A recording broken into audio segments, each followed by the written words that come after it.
Hello everyone and welcome to my very long-awaited video on the Rate Your Music Top 25. Straight off the bat we have three, which honestly could be in the top 25, and I wouldn't bat an eye. I'm not too crazy about Long Season by Fishmans. I felt like if you cut it literally in half, it would probably be a lot better. But damn it, Red and Animals by Pink Floyd. Oh, those are both so good. So yeah, over the past couple of months, I gave myself the task of listening to all 25 of these. Because before I made this video, I'd funnily enough already heard like 16 of them. So then I went, oh, that's only 9 more albums, I'm definitely doing this. And yep, however many months later, probably like 5 or 6 by now, the video is finally here. I say we get straight into it with number 25, which is... yes. My Beautiful Dark Twisted Fantasy by Kanye West. Out of this 25, this was one of my lesser favorites, but it's still pretty damn good. It's, to my knowledge, the album that really blew up Kanye. As normal for him, the lyrics are pretty damn good, the music itself is quite good. Though I did feel like this album suffered from being a hair too long for its own good. Yeah, 1 hour and 8 minutes. But it was overall pretty damn good. I personally don't really think this is all that worthy of being this high, but it was decent. I'll give it that much. Next up is another one which I was not too crazy about. And another one which I thought was way too long. This one is... Oh no, I was listening to some deluxe edition, which was like 1 hour and 15 minutes. Never mind. This was a pretty cool hip-hop album though. The fact that they have like 7 different rappers was awesome. Because most songs, they would give all of them a verse, and then the song is over. So that was pretty nice. It had this really laid-back and nice groove to it as well. Like, I listened to most of this when I was on public transport. And it very much fit that vibe of just like sitting there and staring at the window or something, you know? It was very good for that. Kind of Blue by Miles Davis. I'm not the hugest jazz fan, but here and there someone will grab me as being really good. So I listened to this and I went, that was a decent jazz album. Next. Okay, oh no. I was not that big on this album, bro. Much like I said with Wu-Tang Clan. Yeah, I felt like it was just overstaying its welcome like crazy. And the songs were like just too repetitious for my own liking. Some tracks here and there are pretty nice. Some big melodies. Great vocal performance though. My god. I really liked the keyboard lines as well. But apart from that, not too much was grabbing me. So this is another one I see up here and I'm like, it's influential, it's a big band, it's an important band. Okay. What do we got next? Ooh. I sometimes forget about this being this high. It's Paranoid by Black Sabbath. It's one of those albums you just say and it's like, yep, mic drop, we know. We know. Literally every track is a classic. It's Paranoid by Black Sabbath. I'm not even going to say anything else. Ooh, Vespertine by Bjork, yeah. Whew. I remember I was actually listening to this album once again on public transport, and the first 4 tracks were not grabbing me that much, but then I hit Pagan Poetry. Now I look like Bjork on debut. Anyway, then I hit Pagan Poetry, and I was just like, yep. We onto something now. And yeah, out of the 5 albums I've heard, Pagan Poetry is like hands down her crowning moment. It's just too good. And as normal for her, the vocals are just like astronomically good. Really clear production as well. Everything gets a chance to shine. And of course, her amazing vocals are just the showcase. And you just sit there like, oh, what? And it's so bassy It also has a really nice high end. Oh, yeah, this was a delight of an album, and I'm definitely putting it on again sometime. Next we have an album I actually put on again last week, and this one is definitely a grower. Storm is the post-rock track to me. If I get talking about post-rock on like Discord or Instagram or Facebook or something, and someone was like, what's post-rock? I'll be like, are you willing to set aside 22 minutes to listen to one song? Because if you are, that. The way that they just build and build and build and build for like 7 minutes is so well done. And you want to talk about builds? The intense bit of static is off the chain good, with that little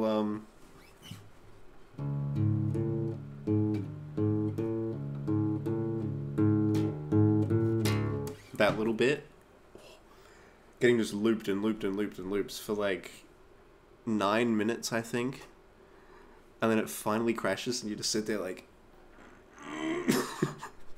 I know I do each time I hear that. And yeah, this particular track I've been glued to recently. Sleep is also a really good track, with a strangely intense build for a song called Sleep. As for the last track, pockets of it are good, but I'm largely not that interested for this track. Overall though, god damn, what a classic. I see why it's this high. Absolutely. There are some I don't agree with being this high, like The Cure or Miles Davis, Edge of the Wu-Tang Clan. But then look at someone like this, Vespertine, and I'm like, yeah, these deserve to be high. This was another jazz album I put on, and I went, okay, not bad. I could see myself cracking a couple of drinks to this or something, or just like chilling out to it in bed or whatever. It's fine.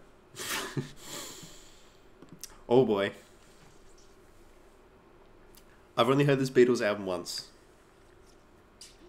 and I was not that crazy for it. I just sat there and I was like, yeah, it's a late era Beatles album. It's good, but like, not too much more. Though if I'm not mistaken, it's got a couple of really, really iconic tracks for them. Yeah, Taxman, Eleanor Rigby, Yellow Submarine, Good Day Sunshine. Oh, do I bump this?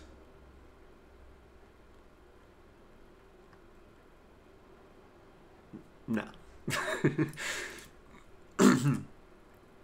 Yeah, it's a solid album. I just don't really agree with it being this crazy high. In the top 10, I think there's 1 or 2 Beatles albums, and I'm pretty sure both of them I agree with being so high. We shall find out. Oh boy, I don't like this album at all. The Velvet Underground and Nico, self-titled. Yeah, self-titled. As you can see, I gave it a 5 out of 10. I was not a fan. The whole thing was just so monotonous. The playing was kind of sloppy. They went for this like really distorted and harsh guitar tone a couple of times, and it sounds terrible. Pretty standard for the 60s though. Guitar tones back then were kind of like, oh no. And often the case for most of the 70s. I'm going to be making some enemies of this one, aren't I? Cheers. Next up is Illmatic by Nas. This is another one I listened to, and I went, that's pretty damn good. Unlike the other rap albums we've gotten to so far, this one was a very nice 39 minutes. It went by like that, and it was very enjoyable. This is another one I could see myself just vibing out to from time to time. Hell, most of when I first listened to this album, I was cooking a nice breakfast for myself. And yeah, it fit that vibe beautifully. This is also an album I rated higher than I expected, I think. Yeah, 4. 6 long, hang on. 4. Count, Ben. 4 very long and very interesting jazz pieces. The last one especially is just this massive 18-minute jam, and it was really good. And again, it's on the very short side. It went by like that. It was enjoyable. There you go. I was actually stunned and how much I enjoyed this one. Absolutely stunned. Since it was David Bowie, I made the mistake of clicking on it thinking, oh, it's going to be a relatively straightforward rock album. No. Every song sounds very different. And Starman and Suffragette City are on here, and Ziggy Stardust. God damn. Those are like 3 of his biggest songs ever. And they were just sitting right under my nose. As soon as Starman came on, I went, oh. Now I understand why this is so iconic. Because it's what, number 12? 13. And I'm just sitting there like, what? I think I heard most of this album while I was driving, and I kind of went, oh, that song is on here. Nice. Once again, it was also a really short album, which went by like that, and yeah, only 38 minutes. I had a good time. And I kind of want to check out more from Bowie after hearing this, actually. Like, those 3. This one especially, I hear a lot of good things about this one. Next up is, next up is Remain in Light by Talking Heads. This is another one which has a couple of massive hits on it, especially Once in a Lifetime, yeah. And, oh, I swear there was one other track on here which is super iconic that I recognize straight away. I don't remember, maybe it was Houses in Motion. Because I hear Once in a Lifetime all the damn time on the radio down here. The radio sucks here in Australia, by the way. Next up is Abbey Road by the Beatles. I like this album a lot. A lot. Straight off with Come Together, Something, Maxwell Silverhammer. I'm not a fan of Octopus's Garden. I Want You and Here Comes the Sun are just undeniable. Polythene Pam is hilarious. Carry That Weight is also a good one. Yeah. I may not be the hugest Beatles fan overall, but this and a couple of their other albums I can point to and be like, nice. Okay. Oh. Nice. Dark Side of the Moon by Pink Floyd. I could honestly leave it right there, and I kind of want to. Oh boy, this is another one I think is just freakishly overrated. There's always the debate of, God, where is it? There's always the debate of Souvlaki by, Slow Dave, or Loveless by My Bloody Valentine. That one is more my thing, but we might get to that album in another video, who knows?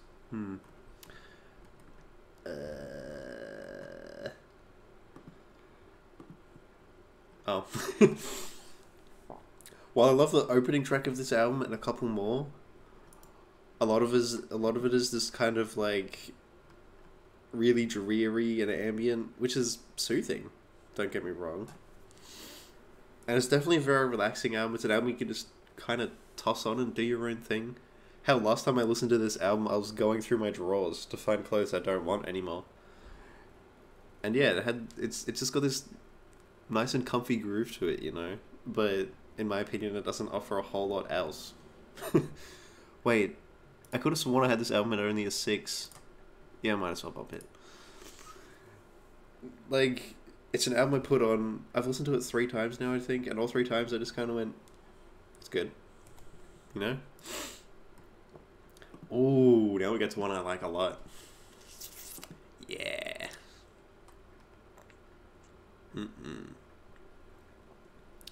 I always call Money Trees one of few TikTok songs which is actually good. The Art of Pure Pleasure is a fun one. Bitch Don't Kill My Vibe is a funny one. Fun one. Swimming Pools Drank is good. Yeah, it's Kendrick Lamar. Kendrick is fantastic and hands down one of my favorite rappers ever. Oh boy, Radiohead. One of these days I'm just gonna do a full-blown rant on why Radiohead don't work for me.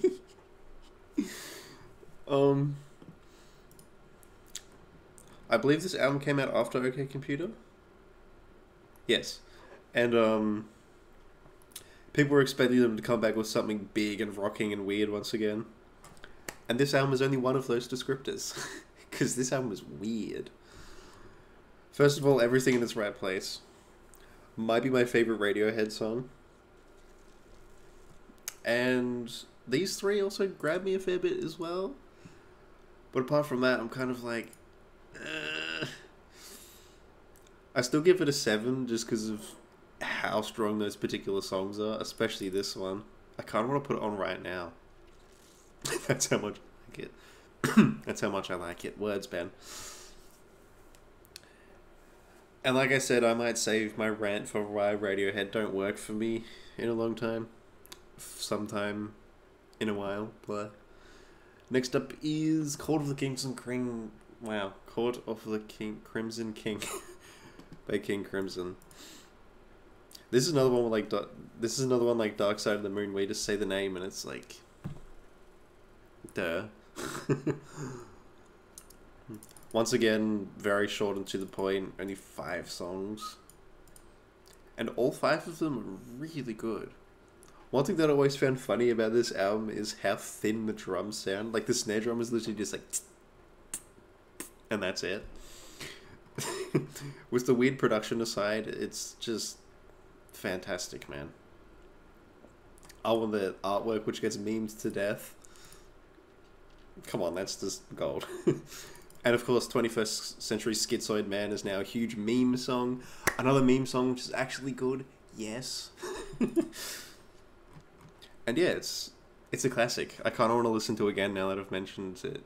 Listen to it again now that I've mentioned it. Which is going to be like my 3rd or 4th time by now, who knows. Next up, ooh. That's another one I've only heard once. I need to get to again ASAP. Mad Villainy by Mad Villain. First and only album by this collaboration.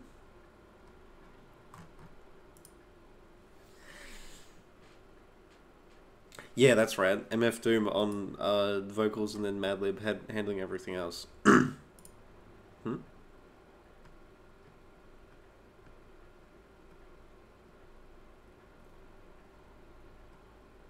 I actually don't even know what this is. I might check that out. And yeah, as normal for MF Doom, it's a slab of very weird and creative hip hop. I've listened to a bit of Doom's solo project as well, and that's some pretty good stuff that I definitely should get into more.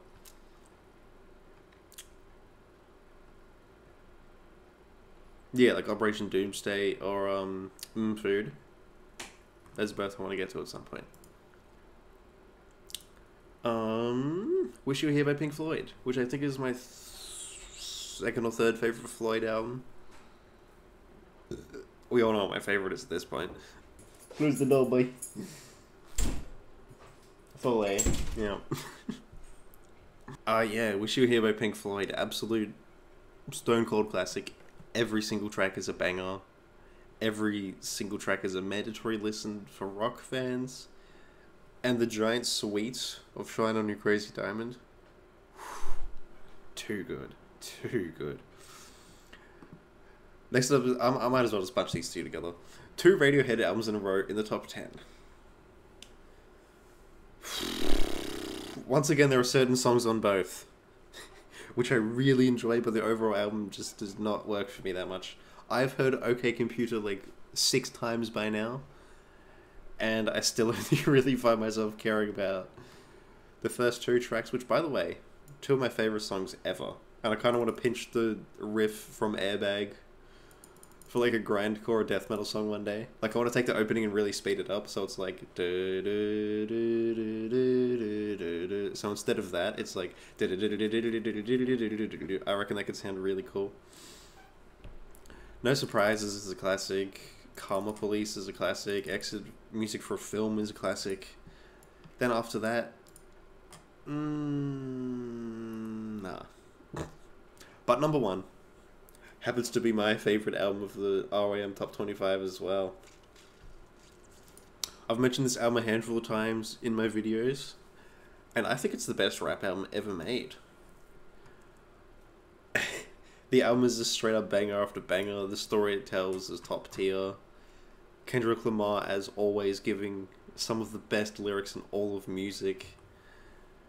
And the overall, like, political messaging of it is brilliant too, with Black of the Berry especially being the best anti-racism song I've ever heard, hands down. Mortal Man, which finally finishes that poem that you hear across the entire album in little chunks, and the fake interview with Tupac. It's all just too good. And yeah, I have this one at a big old 9 out of 10. It's the only hip-hop album I have at a 9 out of 10. And I don't ever see myself hearing a hip-hop album I enjoy this much ever again, honestly. So, tell me what you think of the RYM Top 25. Are you like me and think that lots of them are overrated, but there's also tons of bangers in there? Do you think all 25 are good? Do you think all 25 are mid?